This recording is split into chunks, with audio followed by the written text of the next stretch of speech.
Welcome to Between the Sheets. I am Zokai, the Modern Day Priestess, and this is the place where we don't just review the books, but we talk about what do they do to us. Because some books you read, and then some books really rearrange your mind.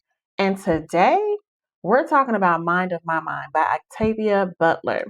And this book, honey, this one had me sitting there like, hold on, are we talking about science fiction or spiritual evolution? Like, what is really going on? So, before we get into any of the themes or the analysis, I just want to start with the feeling because some books feel light, some feel adventurous, but Mind of My Mind, it really feels electric. Like the whole story carries this sense that something new is trying to be born in the world. And if you're spiritually inclined at all, even a little bit, you're going to immediately start seeing parallels because this entire book is about psychic awakening, power networks, lineage, control of gifts, and the responsibility that comes with spiritual ability. So, this is the kind of book that makes you ask a question modern spiritualists should be asking. When power shows up in your life, are you prepared to handle it? Okay, so let's talk about the psychic power versus the spiritual power. So, this book presents telepathy almost like a spiritual system. So, the characters don't just have the powers, but they have different roles and they have hierarchies. They have initiations. So, if you come from spiritual traditions like, African spirituality, mysticism, or even a deep psychology, right? You'll notice something interesting, and this isn't just science fiction. Like this looks a lot like priesthood structures, spiritual houses, initiatory lineages. Then it made me think about how in the real world, power isn't random. It tends to appear inside systems and lineages. Now, one of the things Butler explores in this book is the darker side of ability because gifts just don't automatically make somebody ethical. We all know that, right? And that's something that I wish more people would talk about in spiritual communities. Having access to energy, influence, intuition. When it comes to all those things, we really need to talk more about the ethical side to it. That's why a lot of people, even though they are turning away from the church because it messed a lot of us up, but a lot of people are also turning away from spirituality, and not doing things the right way because we're not being ethical with our gifts. And that's a really, really big deal and something that's ignored in our community, but should be spoke on more often and in a deeper way. Um, just because you have those gifts too, let me add, that does not mean that you're automatically wise. And this book really shows what happens when power grows faster than maturity. So that hit me hard because in modern spirituality, we celebrate the awakening, but we don't talk enough about the discipline that you should have and that you need to have. This is choking the hell out of me. Excuse me. So the next thing I want to talk about is the creation of community. So one of the more fascinating ideas in this book is the concept of a psychic network. So individuals they were chosen and then they were connected into something bigger, almost like a living system if you can think about it that way. And reading that made me think about community in general, because humans already operate like that emotionally, energetically, socially. That's why communities matters a lot. And that's why spiritual containers matter because when you're evolving, the environment around you matters just as much as your personal growth. So that's another reason why I created my personal private community on the school platform called the Modern Day Spiritualist. So if conversations like this intrigue you and you need a space to belong, I want to invite you to go ahead and join that. The link will be in the description if that's something that interests you. But one of the biggest things that this book really made me reflect on is responsibility. Power always comes with responsibility, right? Whether that power is influence or money, spiritual ability, leadership or visibility, whatever it is. But the real question is, what kind of leader do you become when people start listening to you? Octavia Butler, she really had this incredible ability to write stories that feel futuristic, but somehow they also reveal things about human nature right now, what's happening right now. Mind of My Mind isn't just about the telepaths, but it's about leadership, community, responsibility, and the birth of new ways of being. So let's go a little bit deeper and let's talk about some of the patterns, not some of the patterns, but some of the other things that I noticed in this book that we can go a little bit deeper with. And one of them is the pattern. So the pattern to me would equal, it would be like the same to an egregore. So the central idea in the book is something called the pattern. And most readers think that, oh, this is just like a telepathic network. But from an occult perspective, the pattern behaves exactly like what mystics call an egregore.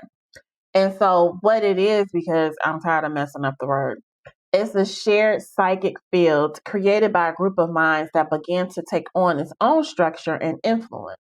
So, some examples of real world egregores are religious institutions, spiritual orders, cults, political movements, even corporations. Some of those big ones that run the world, we know who they are. We won't name them here though. But once people plug into the system, their energy feeds that collective mind. And so the pattern in the book operates the same way, which raises a fascinating question. Are communities just social groups or shared consciousness fields? So the second one was one of the characters that Octavia called Doro. And Doro isn't just a villain, but he represents an ancient occult archetype. Doro's abilities include body jumping, controlling the bloodlines, breeding specific psychic traits, manipulating generations. And in occult history, this mirrors the idea of a magus who shapes bloodlines. You see this theme in ancient royal families, alchemical lineages, mystical orders, right? But Butler flips the narrative. So instead of presenting the immortal magician as wise, she shows how dangerous unchecked power over generations can become. And then we have Mary. Mary is the pattern master priestess, right? And Mary's awakening is more than a character arc in this book. What I saw it as is basically an initiation story. So when you're reading it, notice the stages that she goes through.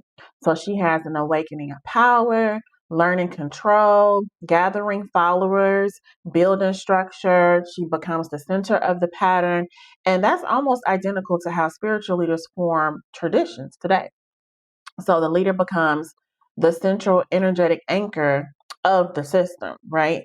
And in many spiritual traditions, the priestess or the priest literally becomes the channel through which power flows. And so Mary is essentially becoming a living spiritual center. Now, the patternists, let's get into them. This was like a psychic house, and it's really one of the most overlooked details in the books, I feel like, in my opinion. And it's how these patternists operate socially. So they have a hierarchy, they have leadership, they have initiation, structure, internal power struggles. And if you come from spiritual traditions, then this will feel very familiar to you. It looks almost identical to spiritual houses, priesthood structures, initiatory societies. But Butler is basically exploring what happens when psychic power becomes institutionalized. That sounds scary, but not but. And I believe that that's something that's been happening for centuries, right? And it's still happening just behind the scenes. But because power once becomes, I'm sorry, once becomes organized, then politics always follows. Then we have, oh, I forgot I have these other little pictures up here. This is like my picture for Dora. And then we have I think you pronounce it as the clay arcs, and they represent the shadow of evolution. So at first they seem like monsters, but then symbolically they represent another evolutionary path. So while you have the patternists evolving mentally, the clay arcs evolve physically and instinctually. Is that the word I want to use? Yeah, they're moving off of instincts and physicality. Like that's how we see them evolve. So, from an occult perspective, this reflects a deeper philosophical idea, which is humanity may evolve in different directions simultaneously. As some go towards, a higher consciousness, psychic development, mental power, all that. Then others go toward physical adaptation, instinct survival. And Butler presents evolution not as a straight line, but as the multiple competing features. So this book hit so hard spiritually because Octavia Butler wasn't just writing sci-fi. When we really look at it, she was asking deeper questions like, who should control power? What happens when evolution creates new hierarchies? Are leaders born or created? Can power exist without corruption? That's something that I think we'll be talking about for the ages to come, because when we look at it, it seems like it can't. And so that's why the book feels so intense, because under the story, she's really exploring how power reshapes human society. So let me ask you this. If you read it, I want you to let me know after reading the book. The question that stuck with me is, if humanity really did evolve psychic ability tomorrow, will we build something beautiful with it, or will we just recreate the same power struggles we already have? Let me know in the comments what you think about that. And then I'll see you on the next episode for our next book, which I think is going to be, I don't know. We'll see. I don't want to say something and it be something different. All right. See y'all next time. Make sure you like, subscribe, share, do all the things for me, girl.